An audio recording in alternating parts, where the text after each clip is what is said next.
Hi, and welcome to the first video of the top 10 Illustrator tools a beginner should master.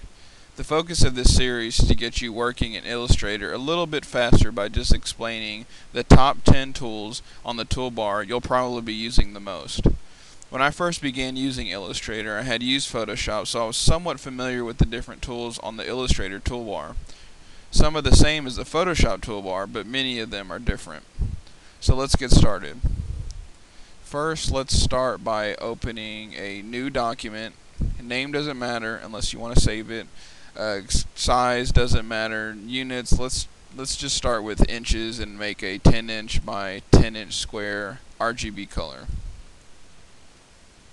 Alright, now by default, Illustrator gives you a white box with a black outline or a stroke.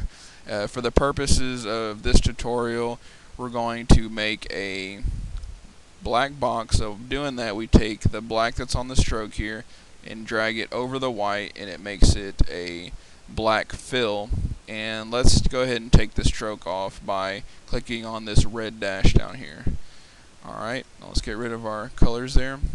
Now, to show what the selection tool can do, which is our first focus in this series, we have to actually use the rectangle tool, which we'll talk about a couple tutorials later. And it's pretty simple to do, but we have to use it to show what the selection tool can do. Alright, so now we got a black box here, and the main function of the selection tool is to move objects, or black rectangle, around the stage. And its other function is to scale an object. And to do that, you drag the tool over these white boxes here, and you see two little arrows that pop up. And basically that's to make it smaller or bigger or thinner or wider. Or you can drag the corners and scale it however you want. Now let's say you want to keep these proportions and you don't want it to become skewed, so we go to one of our corners or any of these white squares, and whenever the double arrows pop up, hold down your shift key and drag it to whatever size you want, and it keeps its proportions.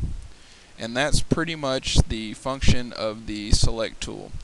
Next tutorial we'll be discussing the direct selection tool.